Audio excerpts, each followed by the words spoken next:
ya wanaume. Tunasubiri tarehe. Boimanda amesema leo au anasema hajatoa barua majibu ya Yanga. Ndio. Kwa Yanga kuwa kuna vitu ambavyo wamehitaji ndani ya bodi ya ligi wajibiwe. Au nimekosea? Katika vitu ambavyo wanahitaji, jambo la kwanza akasema tunahitaji pointi 3. Jambo la pili akasema tunahitaji bodi ya ligi nzuri. Au nimekosea?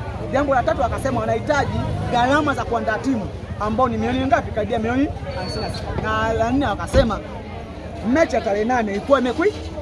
Bodi ya ligi anatakiwa wapaswe waje kujibu barua ya Yanga kwanza.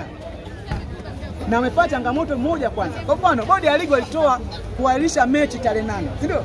Katika kuahirisha mechi tarehe 8 wakatoa zile sababu za tumaahirisha mechi kwa sababu Simba hakufuata kanuni. Simba hawakuwasiliana na mtu wa uwanja. Wameahirishwa kwa sababu kulikuwa na sababu ambazo zilikuwa zinatishia amani ya mechi. Usalama wa mechi. Hiyo ndio sababu. Ngoja kwanza. Wametaja zile sababu. Wamesema Simba walikuwa wanataka kufanya kikanuni mazoezi, si ndio? Pamoja kufanya kikanuni, lakini Simba alizuia kutofanya mazoezi.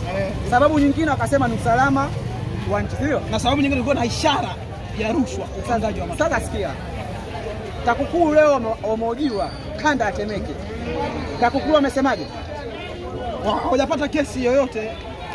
Sasa ambao wanafanya kazi ya kuchunguza, ya kupeleleza kati ya TAKUKURU na TFF ni nani? Bado TFF anaandaa mashtaka. No. Bodi ya ligi bado. Yaani mashtaka yao. Hata kama unaandaa mashtaka, hawezi kutoa taswira ambayo utaenda kuchafua mpira wetu. Wenye mamlaka ya kuchunguza, ya kufuatilia, unasema hawaone hivyo vitu. Jambo la pili, wote tumeenda sosi tukopo Benjamin Mkapa. Tulipiga jiwe. Na ukisema usalama kwa atishia, mtu wa kwanza kutoa tamko la usalama katika nchi, katika kanda hii ya Dar es Salaam, ni Afande Mlilo. Ndio kazi yake.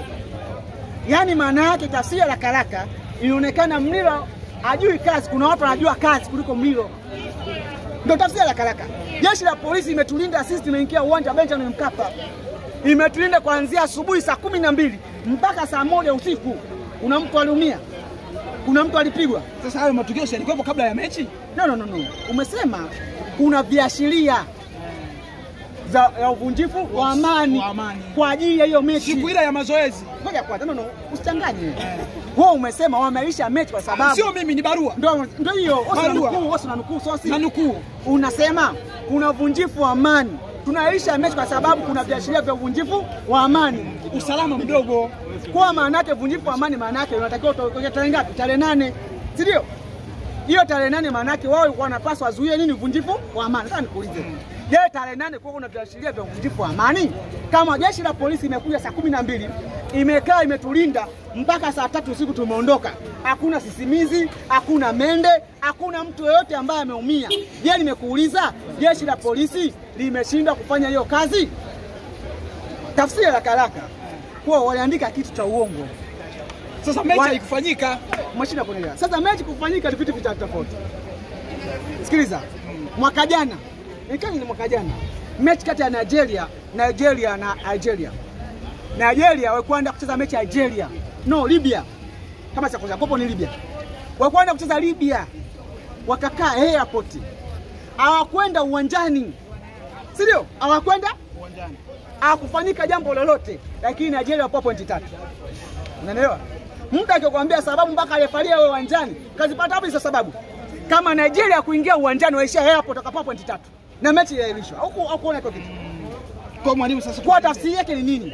Hawa wachambuzi ambao wanadanganya nyie hawana maarifa hayo kutuambia mpaka refa awe uwanjani, kwa sababu kuna sababu kishaonekana duniani. Kuna timu hazikwenda uwanjani, zimeishia airport wanapewa pointi.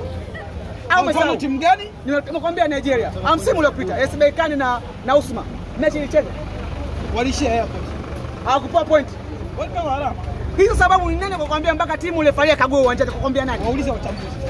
Haya Mike hapa, haya uulize wachambuzi. Hakuna wachambuzi katika. Uliza kwanza Mike hapa. Nyie hizo sababu mmesema mmepata wapi?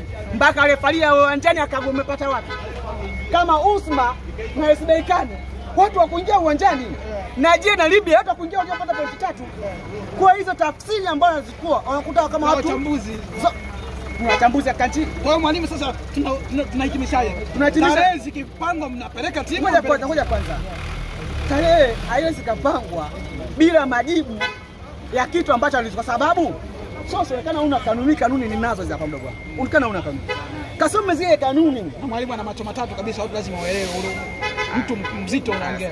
iPhone 15. 15 Pro Max. Watu wao wanaelewa. Chuma hiki hapa, chuma hiki hapa. Mwalimu anaongea kwa fact ambazo zinanyonywa kwenye simu kubwa. Kama una kanuni. Sasa wewe kijana wangu naweza nikakupa. Nimtumia mdogo wangu mmoja. Muone hizo hapa kanuni. Muone hapa. Kanuni za bodi ni tola 2024. 24 kanuni zipo hizi hapa. Zote kanuni zipo za na kama kuna bodi, msimamo wa bodi, sikia basi. Kanuni hizi kama mtu anahitaji anifuate juu ni mtumie hizi kanuni, hata wewe sasa. Tusidanganyane, tusome mimi na cheti cha sheria. Ama na sheria. Sio mwalimu tena.